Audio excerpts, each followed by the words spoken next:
इस पूरे सिस्टम की पॉपुलैरिटी, इसकी पूरी क्रेडिबिलिटी इनकी खत्म हो चुकी है। एक प्रश्न ये उठता है, फिर चुनाव कैसे जीत रहे हैं? चुनाव बेईमानी से जीत रहे हैं।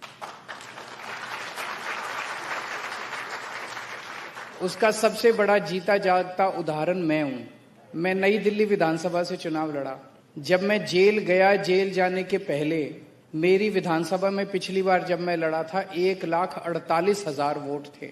1,48,000। जब मैं जेल से लौट के आया 1,06,000 वोट बचे थे। 42,000 वोट इन्होंने पीछे से कटवा दिए, यानी कि ऑलमोस्ट 30% वोट मेरी विधानसभा के इन्होंने कटवा दिए।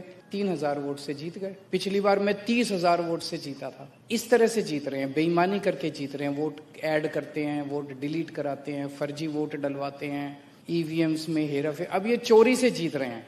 लेकिन एक ना एक दिन तो जब सब जनता खड़ी होती है तो सबको अपना वो मिलता है।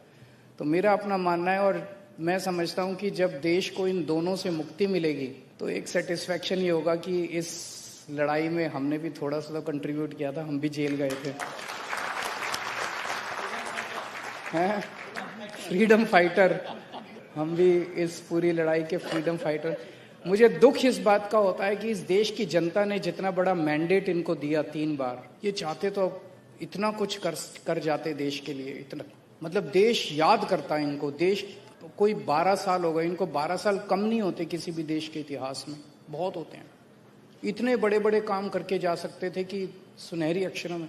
अब इनका पूरा ये कालखंड जो है ये काले अक्षरों में लिखा जाएगा हमारे इतिहास के अंदर। सबसे गंदा, मतलब कौन सा ऐसा कुकर्म है जो इन्होंने नहीं किया इन 12 साल के अंदर? सारे कुकर्म किए हैं इन लोगों ने। एक बात और कहना चाहूंगा कि अब इन्होंने सारा सिस्टम ऐसा कर दिया कि ईमानदार कौन है और बेईमान कौन है, इसकी परिभाषा बड़ी साफ साफ हो गई है। जो ईडी के डर से बीजेपी में जाए वो बेईमान है, और जो ईडी के डर से जेल में जाए वो ईमानदार है।